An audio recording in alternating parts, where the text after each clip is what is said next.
ចំណាយជ័យបរាំងរបស់សាសនាបកៅនេះគុំនៅពោធិ៍សាត់ព្រះអង្គលោកវាប្រមួងហូលបាទហើយនឹងអាវប៉ាក់ដិនហើយនឹងមានពាក់គ្រឿងអលង្ការបាទដែលមានគេឆ្នៃធ្វើជាអាវក្បំអាវពួងអាវអីចឹងទៅឃើញថាព្រះមានចូលលោកនឹងស្លៀកពាក់តាមដែរនៅពេលសូផនោះចំណែកព្រះសង្ឃគឺអត់មានតែងខ្លួនស្អាតបាតអីទេគឺស្លៀកបងចតនឹងដដែលពីព្រះនាងបានធ្វើដំណើរឆ្លងកាត់ការ50ថ្ងៃធ្វើហើយនោះគឺបានគេបំពាក់គ្រឿងបួសទាំងឡាយបានមានសង្ឃក្តីមានសម្ពុតងូតបានមានស្បាយជីវរដើម្បីឲ្យនាងបានសម្ដប់កាយរួចស្រេចទៅដើរចូលមកក្នុងវត្តអន្តពតបរិយនោះ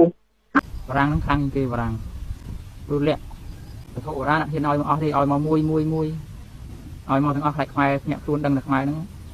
មានពុទ្ធត្រីគ្រប់ពុទ្ធត្រីនៅលាក់នៅបាំងហ្នឹងតែនៅលាក់នៅបាំងយូរទៀតអស់